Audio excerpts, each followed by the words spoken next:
같이 읽겠습니다. 게바가 안디옥에 이르렀을 때에 책망받을 일이 있기로 내가 그를 대면하여 책망하였노라. 야고보에게서 온 어떤 이들이 이르기 전에 게바가 이방인과 함께 먹다가 그들이 오매 그가 할례자들을 두려워하여 떠나 물러가매 남은 유대인들도 그와 같이 외식함으로 바나바도 그들의 외식에 유혹되었느니라. 아멘. 14절 말씀에 오늘 말씀 그 뒤에 보면요. 그러므로 나는 그들이 복음의 진리를 따라 바르게 행하지 아니함을 보고 이렇게 말씀을 합니다. 그들이 복음의 진리를 따라서 바르게 행하지 않았다. 누가? 게바, 베드로가 그랬다라는 말씀입니다. 자, 여기서 먼저 우리가 복음이라는 것이 무엇인가라는 것을 정리해야 합니다. 우리가 신앙을 한 칸의 집을 짓는 것이다 생각하면은 제가 지금 여러분에게 드린 말씀들은 집을 짓는 기둥을 세우는 것과 같습니다. 좀 교리적인 부분은 좀 딱딱할 수도 있고 또 이해되지 않을 수도 있고 피부에 와 닿지 않을 수가 있어요. 그러나 이 기둥이 견고하게 세워져야 그래야 그 이후로 집 모양을 어떻게 아름답게 꾸미든지 하는 것은 그 다음의 문제입니다. 제일 중요한 것이 복음이 무엇인가라는 거거든요. 복음의 핵심 몇 가지로 정리하면 첫째, 모든 사람이 죄인이라는 겁니다. 우리의 신앙이 여기서부터 출발을 합니다. 우리 인간의 의나 인간의 노력이나 인간의 공로로서 우리가 구원받을 수 없다라는 거죠. 모두가 죄인이고 모든 것이 죄다라는 것이 우리가 이 복음의 밑바탕에 깔려 있습니다. 스스로의 힘으로는 안 됩니다. 어떤 사람이 예를 들어서 사람이 물에 빠져서 떠내려가고 있는데 그 자신이 아무리 자기 머리를 잡고 이렇게 잡아 당긴다고 그래서 물 위로 올라가려고 아무리 애를 써도 그건 소용없는 일이거든요. 물에 그냥 떠내려갈 뿐이지. 수렁에 빠진 사람 허우적거리면 허우적거릴수록 그 사람은 점점 깊이 더 빠져들어갈 뿐이에요. 그래서 이와 같이 인간은 자신의 구원의 문제에 있어서 자신이 할 수 있는 일은 없다라는 것입니다. 이것을 신학자들은 전적인 타락 이렇게 봅니다. 인간은 전적으로 타락해서 스스로의 힘으로는 도저히 구원에 이를 수 없다라는 것이 이것이 복음의 핵심입니다. 두 번째는 예수 그리스도만이 이런 죄인들의 구원자가 되신다, 구주가 되신다라는 겁니다. 예수님이 이 땅에 오셔서 말씀하시고 죄인들을 위해서 십자가에 죽으시고 부활하심으로 그를 믿는 사람에게 영원한 생명이 있다라는 것을 확증해 보이셨고, 그리고 성령을 보내주셔서 마음에 감동을 하게 하시고 그 예수님을 우리의 구주로 이렇게 믿게 하십니다. 이 구원이라는 것은 우리가 스스로 만들어낼 수 있는 것이 아니고 예수께서 이루어 놓으신 것을 우리가 믿음으로 받아들이면 된다라는 겁니다. 그것을 학자들은 또 어떻게 얘기하면 신학자들은 불가항력적인 은혜 그렇게 표현합니다. 하나님이 그 사람에게 이런 은혜를 주셔서 예수를 믿게 하면 그 사람이 절대로 그것을 거부할 수 없다는 거예요. 그래서 우리가 은혜로 예수 그리스도를 믿는 은혜로 구원을 받는데 그것을 가리켜서 불가항력적인 은혜, 전적인 하나님의 은혜 이렇게 말합니다. 그래서 예수 그리스도가 우리의 구원자고 그를 믿음으로 우리가 구원을 얻는다라는 거죠. 그러니까 이 자동적으로 따라오는 게 뭐냐면은 예수님이 우리의 구원자이시고 세 번째는 우리는 그를 믿음으로 구원을 얻는다라는 겁니다. 우리가 예수 그리스도의 십자가의 도를 받아들이고 그것을 은혜로 믿게 됨으로 인해서 우리가 십자가에서 예수님이 우리 죄를 위해서 이루신 그 모든 것들이 나의 것처럼 되고, 그리고 우리는 그를 믿음으로 구원을 받는다라는 겁니다. 이것이 하나님의 긍휼히 여기심이고 하나님의 은혜고 오직 믿음이고 오직 십자가의 복음입니다. 그럼 우리가 이런 복음의 의미를 알게 되고, 오늘 우리가 그 복음 대신 예수님을 믿고 구원받았다 그러면은 우리 입장에서는 그저 감사하고 또 감사할 뿐입니다. 우리 구원받은 하나님의 자녀가 됐다라는 것은 이건 전적으로 하나님의 은혜이기 때문에 우리는 그저 감사할 뿐이죠. 교만해서도 안 되고 불평해서도 안 되고 그렇습니다.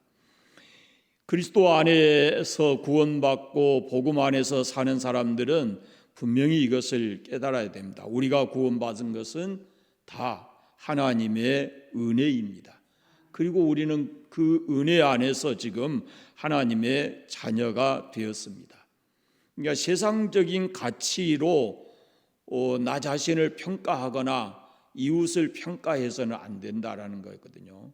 우리가 세상적 가치 기준을 가지고 평가하게 되면은 잘 배웠다 못 배웠다, 많이 가졌다 못 가졌다, 뭐 자리가 어떻다, 이런 것을 평가하게 되잖아요. 그러나 우리에게는 이제 더 중요한 가치가 있는데 그리스도 안에서 우리가 하나님의 자녀가 됐거든요. 그러니까 그런 것을 가지고 나 자신을 평가하거나 세상 사람들을 평가해서는, 판단해서는 안 된다라는 겁니다.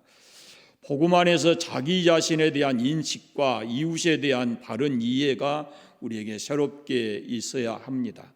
그래서 진리의 복음을 믿고 그리고 그 진리 안에서 행동하면서 살아가야 되는 겁니다. 그러니까 예수님을 믿고 복음 안에서 산다는 것은 절대적 감사하고 그리고 절대적 겸손입니다. 불평할 이유도 없고 교만할 이유도 없어요. 평생 동안 그 무엇을 가지고 어떤 방법으로도 우리가 하나님께로부터 받은 그 은혜를 보답할 길이 없거든요. 그러면은 그저 감사하고 겸손할 수밖에 없다라는 것입니다. 또 하나는 나 자신을 은혜 안에서 소중히 여겨야 되고, 또 다른 사람도 그 예수 그리스도의 은혜 안에서 소중히 여겨야 한다라는 겁니다. 사도 바울의 말대로 모두가 다 우리 모두를 위해서 그리스도께서 십자가에서 대신 죽으셨기 때문에 그렇습니다. 우리가 세상적 가치로 보면은 다른 평가를 할 수 있지만 예수 그리스도 안에서 이렇게 보면은 나를 위해서 십자가를 지신 예수님, 또 저 사람을 위해서도 십자가 지신 예수님 똑같거든요. 값이라는 것이 다 똑같은 겁니다. 그러니까 저 사람도 그런 의미에서 얼마나 소중한 사람인가라는 것을 잊지 말아야 됩니다. 내 영혼이 귀하면 또 다른 사람의 영혼도 똑같이 소중히 여길 수 있어야 된다라는 거죠. 다음에 나오겠지만 유대인이냐 이방인이냐 이게 중요한 게 아니라는 거죠. 영적으로 우리가 접근을 하게 되면은 유대인인 나의 영혼도 중요하다면 이방인인 저 사람들의 영혼도 중요하다라는 것을 우리가 예수 그리스도 안에서 이것을 하나로 봐야 된다라는 겁니다. 우리는 신앙에 대한 바른 이해를 가져야 됩니다. 신앙은 지식이 아닙니다. 성경을 많이 알아야 믿음이 큰 것도 아니고 교회를 오래 다녀야 반드시 예수님을 잘 믿는 것도 아닙니다. 찬송을 잘 부른다든지 기도를 잘한다든지 이것이 예수 잘 믿는 것은 결코 아닙니다. 예수님께서 이렇게 말씀하십니다. 먼저 된 자로서 나중되고 나중된 자로서 먼저 될 자가 많다 그럽니다. 순서가 없어요. 그러니까 우리 눈의 기준으로는, 우리 눈으로서는 저 사람 참 예수 잘 믿는다 그렇게 생각할지 모르지만 마지막 하늘나라에 가서 봐야 하는 거죠. 그러잖아요. 부흥사들이 그런 말 하잖아요. 하늘나라 가서 보면 깜짝 놀랄 일이 두 가지가 있다라는 겁니다. 꼭 와야 될 사람이 하늘나라에 없고, 저 사람이 하늘나라에 올까 그랬는데 그 사람은 당당하게 거기가 있고, 하나님 나라에 다 들어갈 수 있는 그런 신앙을 갖게 되시기를 바랍니다. 연로하시고 이제 죽음을 앞둔 사람에게 우리가 남아있는 사람들이 해줄 수 있는 말이 있다면 뭘까요?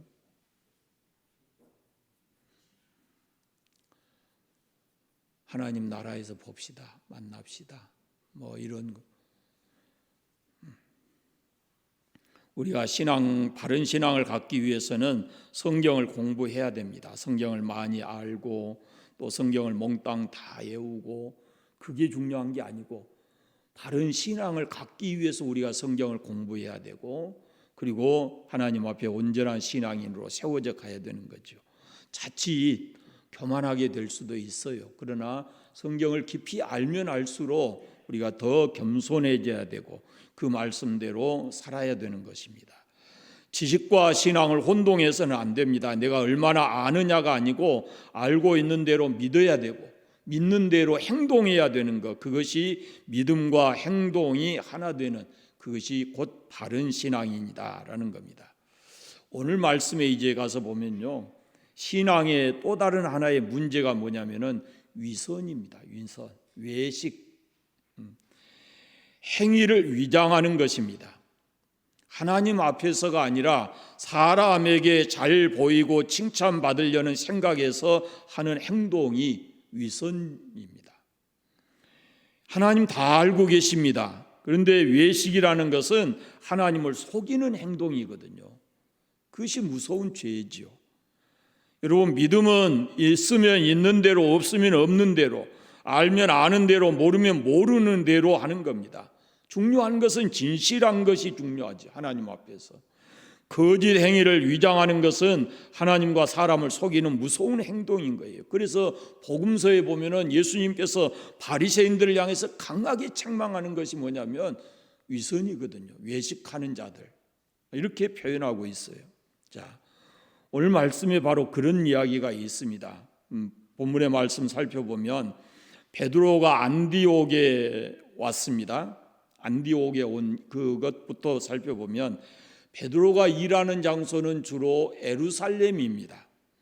예루살렘을 중심으로 할례받은 유대인들에게 복음을 전했어요. 베드로는 유대 사람들에게, 유대인들에게, 바울은 이방인들에게 복음을 전했습니다. 그런데 무슨 일인지 베드로가 이 이방 선교의 중심지 안디옥에 온 겁니다. 이 안디옥이라는 곳이 처음 선교사를 파송했던 곳이거든요. 피시디아 안디옥, 수리아 안디옥 두 가지가 있는데, 이 안디옥, 수리아 안디옥에서 최초의 복음을 선교사를 파송해요. 사도행전 13장에 보면. 그런데 지금 베드로가 그 안디옥에 왔는데 거기에서 문제가 생깁니다. 이방에 전도했던 바울은 유대인들을 대할 때도 흔들지 않았어요. 오히려 유대인 때문에 얼마나 가는 곳마다 박해를 받았는지 몰라요. 근데 베드로는 이 이방인들을 대하면서 베드로가 흔들린 거예요. 어떤 모습이냐면은 베드로가 이방 사람들에게 갔을 때 그들을 어떻게 대해야 하는지 거기에 대한 바른 이해가 없고 그게 흔들리는 모습, 신앙의 모습을 가지고 있어요. 이게 하나의 습관적인 문제인데, 유대인의 습관을 가지고 그걸 벗어나지 못하고 이방인을 지금 대한 거예요. 신앙은 이 습관이 참 중요한 것입니다. 어떤 습관을 가지고 있느냐 하는 거예요. 아마 한 번쯤은 들어보셨을 건데, 일본에 예수 잘 믿는 할머니가 있었어요. 별칭이 뭐냐면은 감사 할머니예요. 이 모든 일에 그저 입에서 나오는 말이 감사합니다, 이런 말이었어요. 어떤 어려운 일이 있어도 늘 감사합니다, 그렇게 했어요. 그래서 이 할머니가 감사 할머니가 됐는데, 어느 수요일 날 교회에 갔다가 할머니가 집에 가는데 소방차가 요란하게 사이렌을 울리면서 자기 집 쪽으로 달려갑니다. 이상하게 여긴 이 할머니가 이 부지런히 그 집 쪽에 따라가 봤어요. 그랬더니 불이 나서 훨훨 타고 있는 것이 바로 자기 집이었습니다. 목조, 일본인데 목조로 된 아마 그런 건물이어서인지 순식간에 그걸 다 집이 타버렸어요. 그 광경을 보고 있던 이 할머니가 털썩 땅에 주저앉으면서 내뱉는 소리가 뭐냐면 나미야미 답을 그러더래요. 이 관성이라고 그럽니다. 관성, 이런 것을 여러분, 사람의 내면 속에, 내면에 깊이 숨어져 있다가 그것이 무의식 중에 이렇게 튀어나오는 것, 그것이 바로 관성인데, 이게 입에 붙은 감사는 그저 습관이었고, 이게 입으로서 나오는 것은 그 속에는 아직도 그 관성이 남아 있었다라는 거거든요. 우리가 예수 믿습니다. 근데 예수 믿는 사람들의 입에서 이게 해서는 안 될 말이 늘 나오는 걸 볼 수가 있어요. 여러분이 쓰는 말인지 한번 보세요. 오늘은 더럽게 재수가 없다. 예수 믿는 사람이 써야 될 말이에요, 아니에요? 아닙니다. 재수 있다 없다, 이거 예수 믿는 사람이 쓸 수 있는 말이 아닙니다. 또 전생에 무슨 죄가 많아서, 예수 믿는 사람이 할 말이 아니거든요. 그런데 예수 믿는 사람들의 입에서도 이런 게 나와요. 그런가 하면은 그냥 예수 믿는 사람도 습관적으로 또 이런 것도 해요. 자식들을 결혼시킬 때 뭐 궁합을 본다든지 뭐 이런 것도, 뭐 새해가 되면은 뭐 토종비결을 본다든지, 이 해서는 안 될 일들이거든요. 신앙을 가진 사람은 그런 언어, 그런 행동을 해서는 안 되는 것입니다.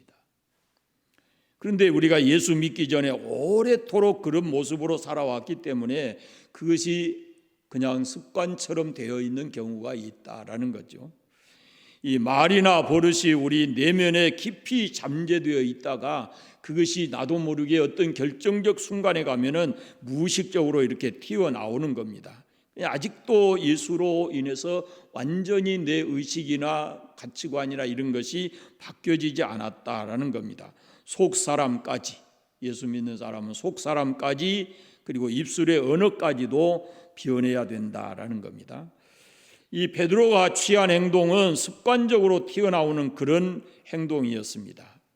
본문에 보면은 14절에 게바가 이방인과 함께 먹다가 그랬어요. 12절에 보면 게바가 이방인과 함께 먹다가, 게바는 베드로고 그는 유대인입니다. 유대인들은 또 베드로가 유대인을 상대로 복음을 전하는 사람이잖아요. 유대인은 선민의식이 굉장히 강합니다. 그래서 유대인이 아닌 이방인에 대해서는 철저하게 배타적이고 교만했습니다. 거룩하다, 성결하다, 뭐 하나님의 백성이다, 하나님의 긍휼, 뭐 이런 단어를 이방인에게 사용하는 것조차도 싫어하는 사람들이 유대인들이었습니다. 마치 그것은 자기들만이 가지는 어떤 전매 특허인 것처럼 그렇게 생각을 했어요. 내 이웃을 내 몸과 같이 사랑하라, 그렇게 입버릇처럼 하나님 말씀을 읽고 배우고 했지만 그들의 이웃은 이방인이 있지 않아요. 그들의 이웃은 바로 같은 유대 민족으로서 또 다른 사람을 가리키는 겁니다. 그래서 이방 사람들은 마치 개처럼 취급을 했다라는 것이거든요. 이방 사람과는 멍에를 같이 매지 말라 그랬고, 사업도 같이 하면 안 되고, 여행도 같이 하면 안 되고, 같이 밥 먹어서도 안 되고, 잠을 같이 자서도 더더욱 안 되는 겁니다. 유대인들의 입장에서는. 그런데 이게 이방 사람들에게 대접하는 것도 대접받는 것도 이것도 없습니다. 굶어 죽어도 이방 사람들에게 가서 구걸하지 않는 것이 이게 유대인들의 모습입니다. 이방 사람과 결혼하지 않았습니다. 그만큼 유대인들은 자기들의 우월감, 어떤 특별한 존재인 것처럼 그렇게 생각을 하고 살았습니다. 그러니까 이방 사람들과 가까이 지내는 것은 유대인으로서는 금기가 되었던 것입니다. 그런데 지금 유대 사람인 베드로가 이방 땅인 안디옥에 와 있습니다. 이방 땅인 안디옥에 왔더니 이방의 예수 믿는 사람들이, 안디옥에서 예수 믿는 사람들이 이 베드로를 반갑게 맞습니다. 그리고 베드로의 방문을 그들이 고맙게 여기고 기뻐했어요. 12 제자 중에 수제자고 반석이고 천국의 열쇠를 가진 이 베드로가 그들 가운데 왔으니까요. 그래서 아마 함께 예배했을 것이고, 예배 후에 자리를 같이 해서 같이 앉아서 음식을 나누었다라고 오늘 본문에 보면은 그렇게 보여집니다. 여기까지는 베드로가 잘한 것 같아요. 그리스도 안에서 이제 이방과 유대인의 간격을 허문 것 같이 보이잖아요. 그들에게 와서 복음 전했고, 이방 사람들이 그 베드로를 반갑게 맞아주고, 그리고는 함께 자리에서 즐겁게 음식을 나누는 겁니다. 그런데 그 다음이 문제입니다. 그 다음 말씀을 보시면 야고보에게서 온 어떤 이들이 들어섰습니다. 12절에 보면 야고보에게서 온 어떤 이들이 들어섭니다. 이 야고보가 누구냐면은 예루살렘 교회의 감독입니다. 그러니까 예루살렘에서 온 사람들이었습니다. 그들이 불쑥 나타나니까 베드로가 어떤 행동을 취하냐면은 이방 사람과 함께 음식을 먹다 말고 그 자리에서 벌떡 일어나서 나가버리는 겁니다. 그들이 두려웠습니다. 지금 야고보와 함께 온 그 사람들이 두려워서 그 자리를 떠나고 물러나가고 말았습니다. 이것이 문제가 된 거예요. 여러분, 이방 사람도 할례 없이 그리스도인이 될 수 있다고 예루살렘 교회에서 이미 허락했어요. 사도행전 15장에 보면은 바울이 1차 전도 여행을 하고, 그리고 예루살렘 교회 가서 회의에서 이방의 그리스도인들이, 이방 사람들이 할례를 받지 않아도 예수 믿는 것을, 그 믿음을 인정했다라는 거거든요. 할례 받지 않아도 예수 믿을 수 있었습니다. 그런데 이방인을 어떻게 대할 것인가라는 문제는 주제가 없었어요.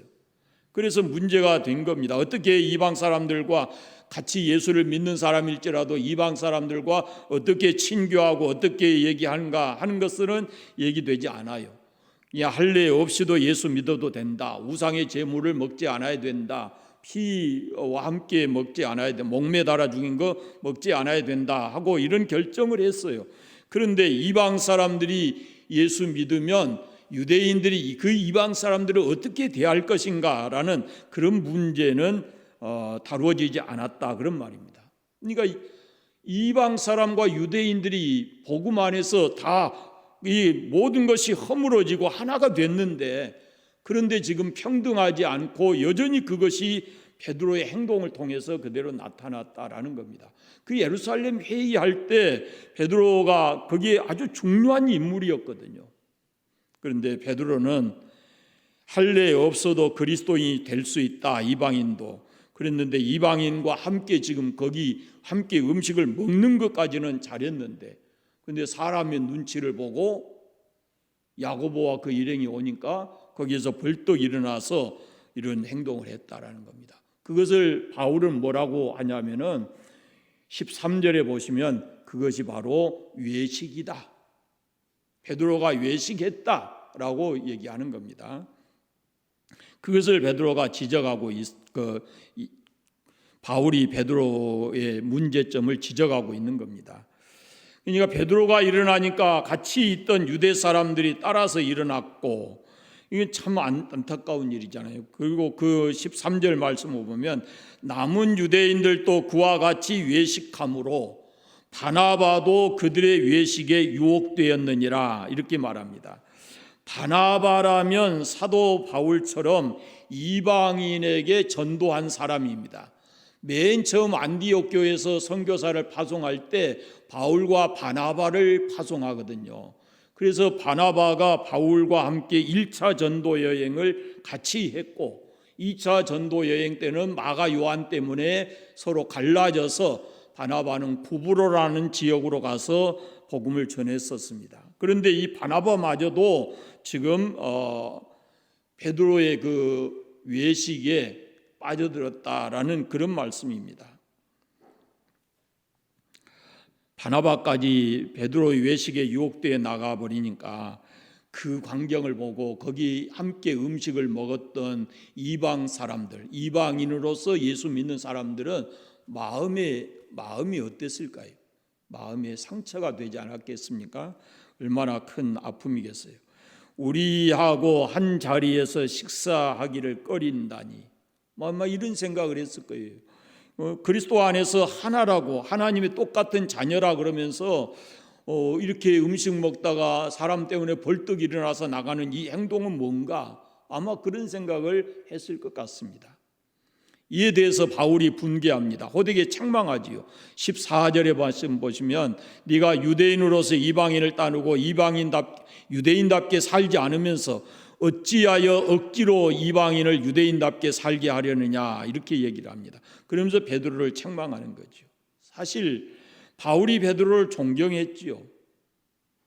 존경한 사람이 있어 예루살렘의 중요한 예루살렘 교회의 중심이었기 때문에. 그러나 아무리 존경해도 그 신앙이 지금 잘못됐거든요. 그래서 존경한다고 해서 신앙적으로 옳지 않는 것까지 옳다고 눈 감아서는 안 된다는 겁니다. 베드로의 외식은 존경받을 일이 아니었습니다. 그것은 오히려 그 자신에게도 부끄러운 것이고, 그리고 거기 있는 많은 사람들에게 상처를 주는 행동이었기 때문에 그것은 해서는 안 될 행동을 지금 베드로가 했다라는 겁니다. 오히려 그 사람이 위치나 지도자인 경우는 이게 중요한 겁니다. 그 한 사람 때문에 많은 사람들이 이 영향을 받을 수 있기 때문에 교회 지도자, 교회 어떤 위치에 있는 사람들은 그 말과 행동이 다른 사람에게 영향을 미친다라는 것을 생각하고 조심해야 되는 겁니다. 교회 지도자들은 예배 참석에 신경을 써야 합니다. 그것은 나의 행동이 나로 끝나지 않기 때문에 그렇습니다. 다른 사람에게 영향을 미칩니다. 헌금 생활도 모범적으로 해야 합니다. 교회 지도자들이 바르게 하지 않으면 그 또 다른 그 모습을 보고 다른 사람들에게 악영향을 미치기 때문에 그렇습니다. 지도자이고 존경받는 이 베드로 한 사람이 삐끗하니까, 실수하니까 유대 사람들이 다 그에 따라서 실수했고 그들도 다 따라서 일어났고 심지어는 바나바마저도 외식하는 자가 되었다라고 말하는 겁니다. 그건 누가 첫 번째 잘못한 것이 베드로라는 사실입니다. 그래서 조심해야 되는 거죠. 이에 바울이 분개했습니다. 신앙적인 문제이기 때문에 바울이 참지 못하고 그저 이렇게 베드로를 책망하는 겁니다. 그건 단순하게 그냥 윤리적인 문제라든지 도덕적인 그런 게 아니었습니다. 이건 신앙과 깊은 관계가 된 거거든요. 위선, 외식 이런 것이었습니다. 사람 보고 바울은 주저하지 않았습니다. 자기의 신앙을 확고하게, 어떻게 하면 바울은 이 이방인들을 유대인과 예수님 안에서 하나 되게 만들 건가, 이걸 고민하고 그것을 생각하고 있는데 베드로가 와서 지금 어찌 보면 하나 될 것 같은 그런 행동을 하다가 이걸 딱 선을 완벽하게 그어버리고 있는 거거든요. 그건 잘못되었다라는 그런 말씀입니다. 여러분, 우리는 복음을 믿어야 합니다. 확실하게. 그 다음에 또 하나는 복음 안에서 행동해야 하는 겁니다. 복음의 진리를 따라서 바르게 행동해야 된다라는 겁니다. 하나님 앞에서나 사람 앞에서나 언제나 내가 갖는 신앙인으로서 그걸 바르게 행동하고 살아야 된다는 겁니다. 하나님 앞에서 다르고 사람 앞에서 다르고 그게 아니고 그냥 하나님과 나와의 관계, 나와의 이웃과의 관계가 서로 이렇게 같이 생각하고 행동해야 된다라는 겁니다. 근데 되게 우리가 이게 잘 안 되잖아요. 솔직하게 얘기하면 사람 보는 앞에서의 행동이 좀 달라지거든요. 우리가 일반적으로 보면 보는 사람에 따라서 행동이 달라진다라는 겁니다. 그것이 위선이고 그것이 예수님께서 제일 책망했던 것이고, 그래서 우리가 혹시라도 이런 마음을 갖고 있다면 이 신앙을 고쳐가야 된다라는 겁니다. 사람 때문에 흔들리는 것, 그것은 위선입니다. 사람 때문에 이렇게 저렇게 행동이 바꿔지는 것, 그거 위선이다라는 거 기억하시고, 바른 복음에 대한 바른 믿음과 그리고 그 복음에 합당한 삶을 살아가도록 그렇게 힘쓰시기를 바랍니다. 기도하겠습니다.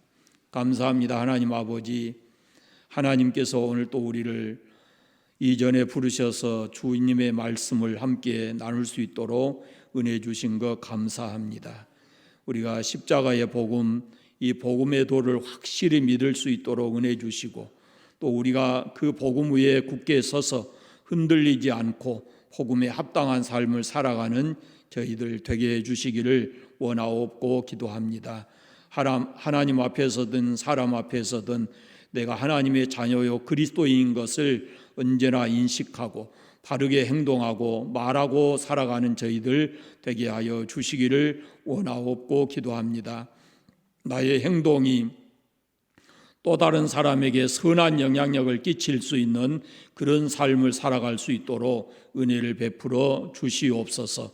자비하신 아버지 하나님, 날마다 성령 하나님께서 우리를 감동감화해 주셔서 진리의 말씀 안에서 바르게 살아갈 수 있도록 우리에게 능력을 덧입혀 주시기를 간절히 원하옵고 기도합니다.